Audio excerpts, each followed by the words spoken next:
How to invest in stocks. A beginner's guide for getting started. Hello guys and welcome to the YouTube channel. In this video we are talking about how to invest in stocks. Before we continue our video, make sure to subscribe to our channel and hit the bell icon for more videos. If you are ready to start investing in the stock market, but aren't sure of the first steps to take when investing in stocks, you've come to the right place. It might surprise you to learn that a $10,000 investment in the S&P 500 index 50 years ago would be worth nearly $1.2 million today.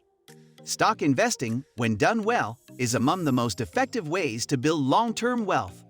We are here to teach you how. There's quite a bit you should know before you dive in. Here's a step-by-step guide to investing money in the stock market to help ensure you're doing it the right way. 1. Determine your investing approach. The first thing to consider is how to start investing in stocks. Some investors choose to buy individual stocks, while others take a less active approach. 2. Decide how much you will invest in stocks. First, let's talk about the money you shouldn't invest in stocks. The stock market is no place for money that you might need within the next 5 years at a minimum. While the stock market will almost certainly rise over the long run, there's simply too much uncertainty in stock prices in the short term. In fact, a drop of 20% in any given year isn't unusual.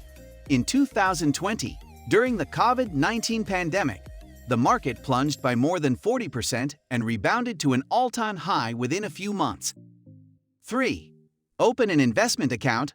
All of the advice about investing in stocks for beginners doesn't do you much good if you don't have any way to buy stocks. To do this, you'll need a specialized type of account called a brokerage account. These accounts are offered by companies such as TD Ameritrade, E*Trade, Charles Schwab, and many others.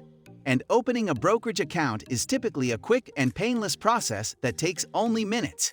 You can easily fund your brokerage account via EFT transfer, by mailing a check, or by wiring money. 4. Choose your stocks. Now that we've answered the question of how you buy a stock if you're looking for some great beginner-friendly investment ideas, here are 5 great stocks to help get you started. Of course, in just a few paragraphs we can't go over everything you should consider when selecting and analyzing stocks. 5. Continue investing. The most surefire way to make money in the stock market is to buy shares of great businesses at reasonable prices and hold on to the shares for as long as the businesses remain great, or until you need the money. If you do this, you'll experience some volatility along the way, but over time you'll produce excellent investment returns. Hope you guys enjoyed our video. For more videos, make sure to subscribe to our channel and hit the bell icon for more videos. Thanks for watching and have a wonderful day.